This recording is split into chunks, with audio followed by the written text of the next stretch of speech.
যুদ্ধজাহাজ মূলত সাবমেরিন বিধ্বংসী হিসাবে কাজ করবে। স্যালো ওয়াটারে এই রকম জাহাজে জুড়ি মেলা ভার। আমি আমার সহকর্মী সমর দাসকে দেখাতে বলবো, এই হচ্ছে রকেট লঞ্চার।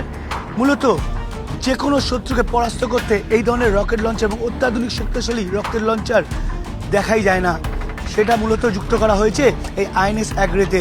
একই সঙ্গে আমার ঠিক সামনে রয়েছে সারফেস গান, যে সারফেস গান অনেকটাই শক্তিশালী এবং শত্রুপক্ষকে পরাস্ত করতে এই ধরনের সারফেস গানের চুরিমেলা ভার। সব মিলিয়ে এই আইএনএস অ্যাগ্রে ভারতীয় নৌবাহিনীর শক্তি আরও দ্বিগুণ মাত্রায় বাড়াবে বলেই মনে করছেন ভারতীয় নৌবাহিনীর কর্তারা। मैं TV9 नेटवर्क की पूरी टीम को वेलकम करता हूं ऑन बोर्ड। इस जहाज़ की खासियत ये है कि ये स्पेशली बना है एंटी सबमरीन ऑपरेशंस के लिए इन शैलो वाटर्स, जो बड़ी शिप के लिए काफ़ी डिफ़िकल्ट होता है। ये शिप जो है ये इक्विप्ड है मॉडर्न वेपन्स एंड सेंसर्स के साथ, state of the art, indigenously build, जो हमें हेल्प करता है प्रोसिक्यूट करने के लिए अंडर वाटर थ्रेट्स को। ये पहले एक वॉइड था कि जो शैलो वाटर कोस्टल वाटर्स थे वहाँ पे हमें बड़े जहाज़ों को भेजना पड़ता था।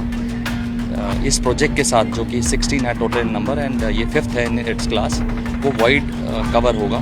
Not only anti submarine warfare in shallow waters, ये शिप इक्विप्ड है लो इंटेंसिटी मैरीटाइम ऑपरेशन के लिए, सर्च एंड रेस्क्यू के लिए, मैरीटाइम डोमेन अवेयरनेस क्रिएट करने के लिए, जो कि बड़े जहाज़ों को भी हेल्प करेगा इन फ्यूचर। রয়েছে টর্পেডো, একই সঙ্গে নজরদারি চালানোর জন্য রয়েছে একাধিক উপযুক্ত ব্যবস্থা, সোনার সিস্টেম, যা যে কোনো যুদ্ধজাহাজকে শক্তিশালী করে নজরদারি এবং ডুবো জাহাজ যদি থাকে আশেপাশে এলাকায় তার জানান দিতে সেই অত্যাধুনিক সোনার সিস্টেমও এই আইএনএস অ্যাগ্রের সঙ্গে যুক্ত করা হয়েছে। অর্থাৎ ভারতীয় নৌবাহিনীর যুদ্ধজাহাজ এভাবে যুক্ত হয়ে অনেকটাই তাদের শক্তি বৃদ্ধি হচ্ছে। এই জাহাজে যে পরিমাণে সমরাস্ত্র মজুদ রয়েছে এবং সমরাস্ত্র যুক্ত করা হয়েছে, তাতে উপসাগরে হোক বা যে জায়গায় মূলত তারা নিজেদের অবস্থান করবে তার আশেপাশে শত্রুকে অন্তত একবার হলেও চিন্তা করতে বাধ্য করবে, যাতে ভারতীয় সীমায় কেউ যাতে না ঢুকে পড়তে পারে। এবং সেটাই আমি দেখাচ্ছি এবং সহকর্মী সমর দাসকে দেখানোর জন্য যেরকম রয়েছে রকেট লঞ্চার, তেমনি রয়েছে রেডার সিস্টেম।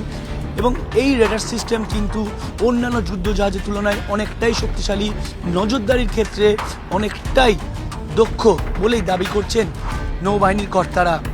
এবং ইতিমধ্যেই নৌবাহিনী কিন্তু দাবি করেছে তারা এই যুদ্ধজাহাজ হাতে পাওয়ায় যথেষ্টই শক্তিশালী হচ্ছে।